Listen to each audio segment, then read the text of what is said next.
ఇంటిపై దాడి జరుగుతుంది, అందరూ బయటికి రాకండి, జాగ్రత్తగా ఉండండి అని అమర్ ఫోన్ చేసి చెప్పడంతో అందరూ టెన్షన్ పడుతూ ఉంటారు. అందరూ హాల్లో ఉండగానే మళ్ళీ రాథోడ్ మొబైల్ రింగ్ అవుతుంది. లిఫ్ట్ చేసి హలో సార్ అని అంటూ ఉండగా అందరూ లగేజీలు సర్దుకోండి, అక్కడికి మన వెహికల్ వస్తుంది, అందరినీ జాగ్రత్తగా తీసుకొని వచ్చే రాథోడ్ అని అమర్ చెప్పగానే అలాగే అంటాడు రాథోడ్. ఇక అందరూ లగేజ్ ప్యాక్ చేసుకుంటారు. అందరూ కలిసి ఒక బస్లో ఎక్కుతారు. ఇక అందరూ బస్లో కూర్చోగానే బస్ అక్కడ నుండి వెళ్ళిపోతుంది. మరోవైపు అమర్ పెట్టిన సెక్యూరిటీ అమర్ ఇంటి దగ్గరికి వస్తుంది. అక్కడ అమర్ ఇల్లు తాళం వేసి ఉండడంతో టెన్షన్ పడుతూ ఆ సెక్యూరిటీ అమర్కి ఫోన్ చేసి సార్ ఇక్కడెవరు లేరు, లాక్ పెట్టుంది అని అనగానే అమర్ షాక్ అవుతాడు. తన ఆపరేషన్ని స్టార్ట్ చేసేస్తాడు అమర్.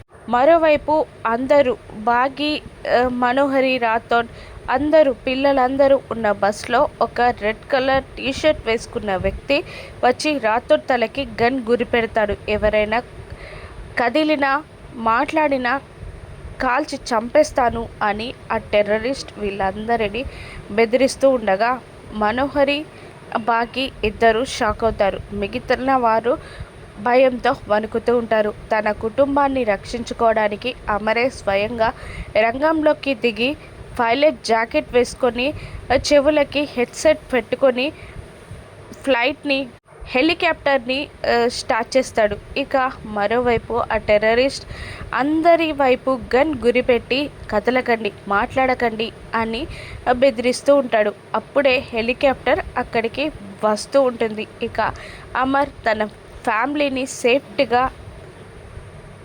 సేఫ్టీగా కాపాడుకోగలడా? రాను ఎపిసోడ్స్లో చూద్దాం. Thank you for watching.